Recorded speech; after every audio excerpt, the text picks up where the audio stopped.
right, guys, a new home, the last chapter in Matilda. So, later that day, the news began to spread that the headmistress had recovered from her fainting fit and had then marched out of the school building tight-lipped and white in the face. The next morning, she did not turn up at school.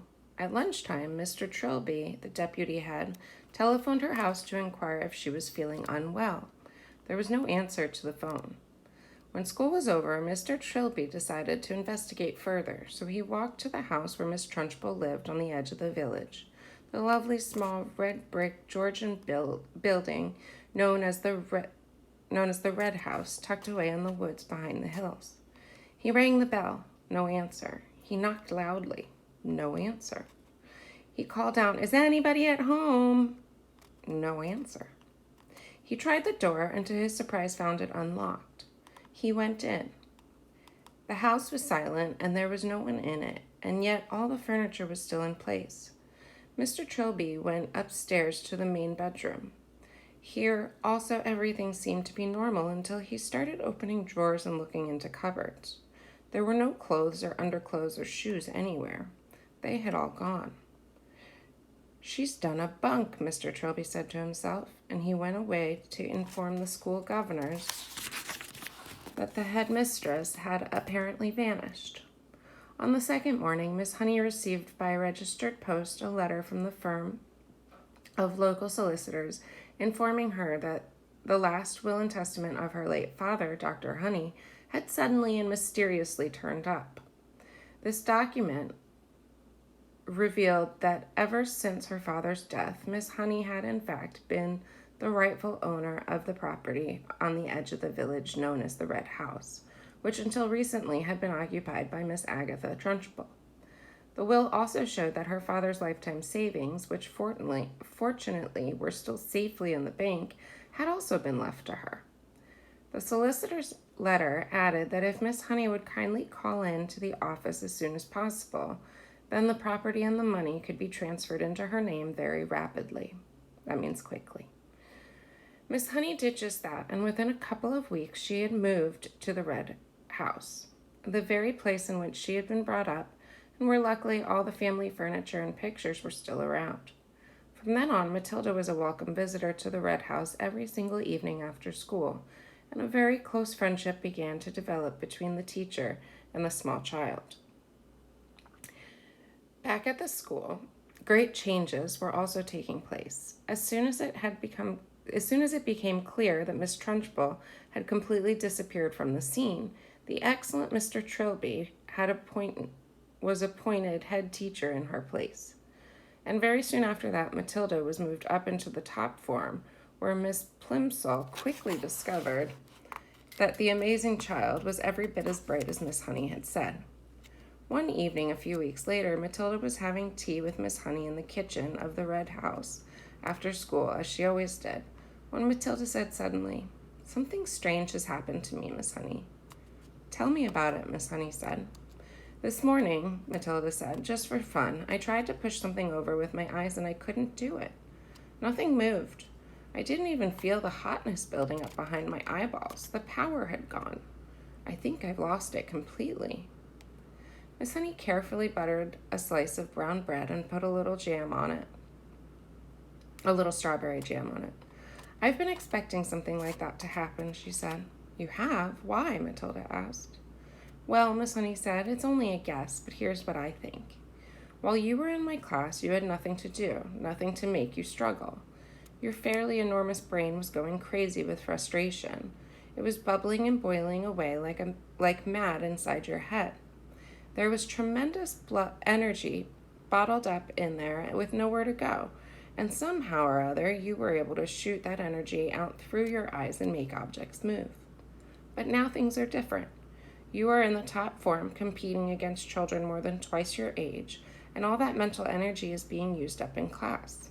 Your brain is for the first time having to struggle and strive to keep really busy, which is great. That's only a theory, mind you, and it may be a silly one, but I don't think it's far off the mark." "I'm glad it's happened," Matilda said. "I wouldn't want to go through life as a miracle worker." You've done enough, Miss Honey said. I can still hardly believe you made all this happen for me. Matilda, who was perched on a tall stool at the kitchen table, ate her bread and jam slowly. She did so love these afternoons with Miss Honey. She felt completely comfortable in her presence, and the two of them talked to each other more or less like equals. Did you know, Matilda said suddenly, that the heart of a mouse beats at the rate of 650 times a minute? I did not, Miss Honey said, smiling. How absolutely fascinating. Where did you read that? In a book from the library, Matilda said. And that means it goes so fast that you can't hear the separate beats. It must sound just like a buzz. It must, Miss Honey said. And how fast do you think a hedgehog's heart beats? Matilda asked. Tell me, Miss Honey said, smiling again. It's not as fast as a mouse, Matilda said. It's 300 times a minute. But even so, you wouldn't have thought it went as fast as that in a creature that moves so slowly, would you, Miss Honey? I certainly wouldn't, Miss Honey said. Tell me one more. A horse, Matilda said. That's really slow. It's only 40 times a minute. This child, Miss Honey told herself, seemed to be interested in everything. When one is with her, it is impossible to be bored. I love it. The two of them stayed sitting and talking in the kitchen for an hour or so longer, and then at about 6 o'clock, Matilda said goodnight and set out to walk home to her parents' house, which was about an 8-minute journey away. When she arrived at her own gate, she saw a large black Mercedes motor car parked outside. She didn't take too much notice of that. There were often strange cars parked outside her father's place, but when she entered the house, she was confronted by a scene of utter chaos. Her mother and father were both in the hall, frantically stuffing clothing and various objects into suitcases. What on earth is going on? She cried. What's happening, Daddy? We're off, Mr. Wormwood said, not looking up. We're leaving for the airport in half an hour, so you'd better get packed. Your brother's upstairs all ready to go. Get a move on, girl. Get going. Off, Matilda cried out. Where to?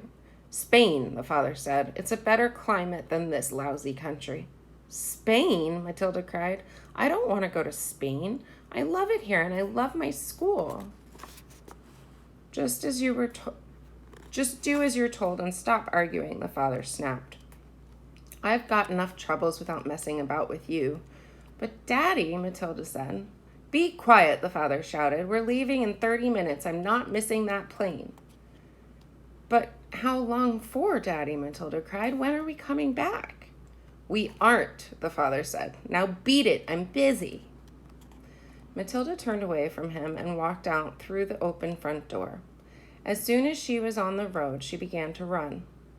She headed straight back towards Miss Honey's house, and she reached it in less than 4 minutes. She flew up the drive, and suddenly she saw Miss Honey in the front garden, standing in the middle of a bed of roses, doing something with a pair of clippers. Miss Honey had heard the sound of Matilda's feet racing over the gravel, and now she straightened up and turned, and stepped out of the rose bed as the child came running up. My, she said. What in the world is the matter?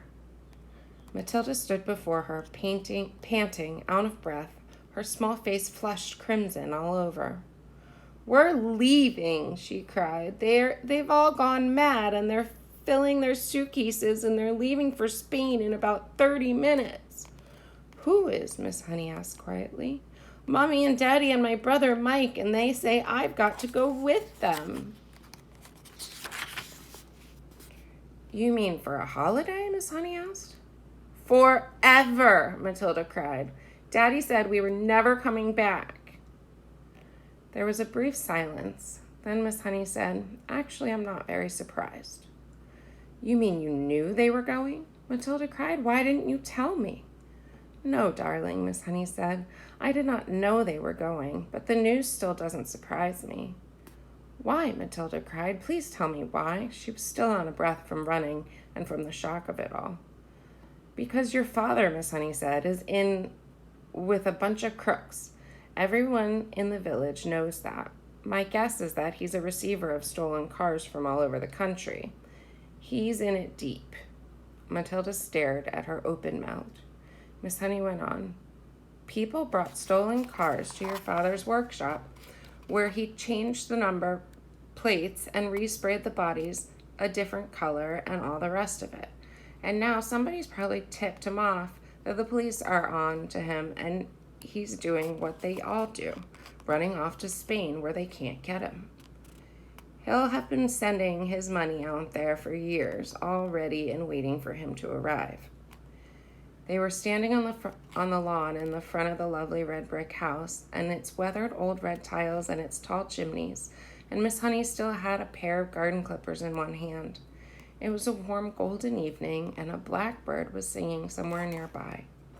"I don't want to go with them," Matilda shouted suddenly. "I won't go with them." "I'm afraid you must," Miss Honey said. "I want to live here with you," Matilda cried out. "Please let me live here with you." "I only wish you could," Miss Honey said, "but I'm afraid it's not possible. You cannot leave your parents just because you want to.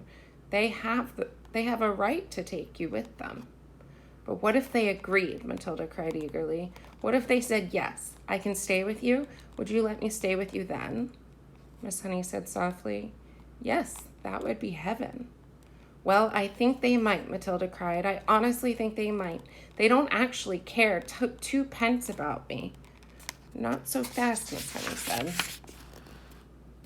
"We've got to be fast," Matilda cried. "They're leaving any moment. Come on," she shouted, grasping Miss Honey's hand. "Please come with me and ask them, but we'll have to hurry. We'll have to run." The next moment, the two of them were running down the drive together and then out on the road, and Matilda was ahead, pulling Miss Honey after her by her wrist. And it was a wild and wonderful dash they made along the country lane and through the village to the house where Matilda's parents lived. I'm going to turn it so you guys can see the whole picture.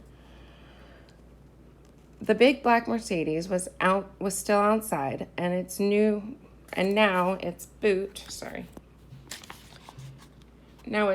and all its doors were open. I guess the boot is the trunk.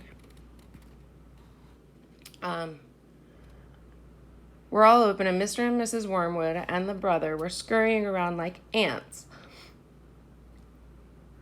piling in the suitcases as Matilda and Miss Honey came dashing up. "Daddy and Mommy," Matilda burst out, gasping for breath. "I don't want to go with you. I want to stay here and live with Miss Honey, and she says that I can, but only if you give me permission. Please say yes. Go on, Daddy, say yes. Say yes, Mommy."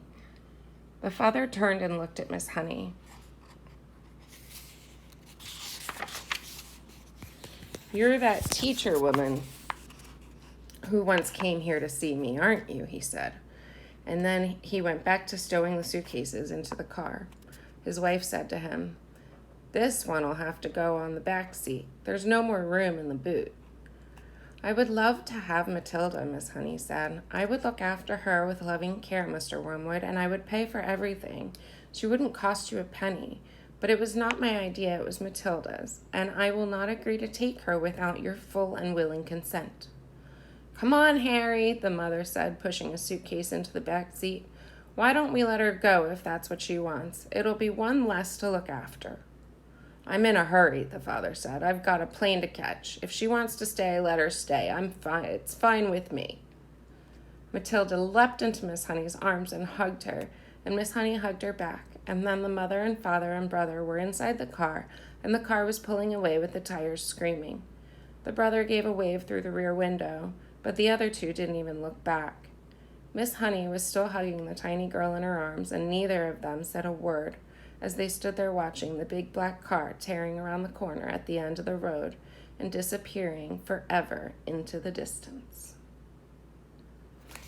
The end. So, Miss Honey got to keep Matilda, and they had a new family.